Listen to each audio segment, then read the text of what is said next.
আজকে মহাশক্তি শ্যামা পূজার আরাধনা চলছে বিভিন্ন দিকে আপনাদের শ্যামা পুজোর আয়োজন। যেহেতু বারোয়ারি পুজো আর বাড়ির পুজো অনেক পার্থক্য, তো বাড়ির এই যে আপনার বাড়িতে শ্যামা পুজোর আয়োজন করেছেন, এটা কত বছর ধরে করছেন? আচ্ছা, এই কীভাবে মায়ের এই পুজো প্রতিষ্ঠা করলেন? চেষ্টা করলাম। আমার ছেলে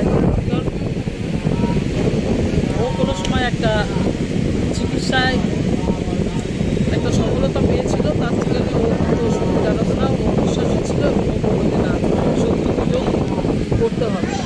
শক্তি পুজো করলে শক্তি সঞ্চার হয়, সেই শক্তির মাধ্যমে আমরা আরও বড় হতে পারি। তার জন্যে শক্তি পুজো করছি। এই পুজো সাজে রবে সেজে উঠেছে আপনার বাড়ি, এবং আপনি প্রতি বছর যে পুজোর আয়োজন আপনার বাড়িতে আমি দেখেছি গত বছর, প্রতি বছরই আমাদের আমন্ত্রণ জানান মোবাইলে। আপনার আমন্ত্রণ উপেক্ষা করতে পারি না, তাই যত কষ্টই হোক না কেন আপনার বাড়িতে আসবার জন্য মন ছটফট করে। আপনার এই পুজোতে স্বতঃস্ফূর্তভাবে প্রচুর মানুষ সমাগম হয়। আজ শ্যামা পুজো সূচনা শুরু হয়েছে, চলছে পূজার্চনা, ধূপকন্যা সহকারী ঠাকুর মাসের প্রস্তুতি। আপনার কেমন লাগছে? কেমন অনুভূতি লাগছে আজকে আপনার?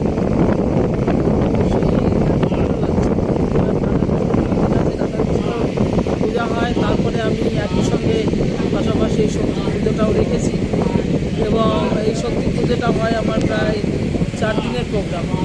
যেমন গতকাল শুরু হয়েছে বাচ্চাদের কুইজ দিয়ে, যেটা আগে হতো আমার বাড়ির যত মহিলারা আছে, বাড়ি আমার 65 জন মেম্বার আমার বাড়ি, তাদেরকে নিয়ে মহিলারা, পুরুষরা, বাচ্চারা প্রত্যেকে বিভিন্ন অনুষ্ঠানের মধ্যে মেতে ওঠে এই পুজোর দিনগুলো। এবার আমি বাড়ির মধ্যে নয়, এটা বাইরে ছড়িয়ে দিয়ে ছিলাম। বাইরে থেকে প্রচুর ছেলে মেয়ে এখানে কুইজ প্রতিযোগিতায় অংশগ্রহণ করেছেন, এবং মাননীয় আমাদের এমএলএ সাহেব সুমন্দির চট্টোপাধ্যায়, উনিও কালকে আমার এখানে এসেছিলেন। সেটাই আমার বড় পাওনা যে এমএলএকে আমার বাড়িতে আনা হলে এবং এখানে এসেও দেখে গেলেন আমার পুজোটা উদ্বোধন করে গেলেন। শত ব্যস্ততার মধ্যে আপনি একজন গ্রাম পঞ্চায়েতের প্রধান, পাতুলিয়া গ্রাম পঞ্চায়েতের প্রধান, অর্থাৎ একটা প্রশাসনিক জগতের মধ্যে রয়েছেন।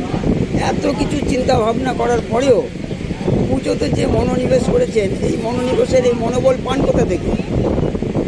মনোবল মানে যে চিন্তা যোগায় চিন্তামণি, আজকে যে আহার যোগাবে তার পুজো যদি না করি, যে আমাকে চলার শক্তি দিচ্ছে তাকেই তো যদি আমি আহ্বান না করি, তাকে যদি পুজো অর্চনা না করি, তাহলে আমার শক্তিটা যোগাবো। শক্তি কোথায় পাবো? এই শক্তিটা যোগানোর জন্যেই আমাকে আজকে বিভিন্ন আত্মীয় স্বজন তো এসছেন, দূর দূরান্ত থেকেও এসছেন, যেমন দু একটা যদি নাম বলেন। বগুড়া থেকে আমার মেজ বন্ধুপতি এবং মেজ বোন, শিমুরালিতে আমার বাপের বাড়ি, আমার ভাই আসছে, আমার একটা দাদা রেলে চাকরি করেন ছুটি, দাদা আসছিলেন বিকালবেলায় এবং উনি চলে গেছেন, দাদা ওনার বাড়ি গেছে। আর ছেলে থাকে উলুবেড়িয়া, ছেলেই পুজোটা করে। ছেলেরই পুজো, এটা আমার নিজস্ব বাড়ি, ছেলে ওখানে বাড়ি কিনেছে, তো ওখানে নার্সিংহোমে ওখানে থাকে, এবং আমার এখানে অনেক অনেক ধন্যবাদ এবং শ্রদ্ধা নমস্কার জানালাম আপনাকে। শ্যামল করের রিপোর্ট দামোদহ.in লাইভ থেকে। আপনার নামটা এবং আপনার ডেজিগনেশনটা যদি একবার বলেন। সর্বোপরি আমি একজন গৃহবধূ, মানে এই পরিবারের বধূ বা পরিবারের মাতা, আমার ছেলে মেয়েদের মা, এবং আমার শ্বশুর শাশুড়ির বৌমা এবং আমার স্বামী বউ অবশ্যই। আর আমি পাতুলিয়া পঞ্চায়েতের প্রধান। আমার নাম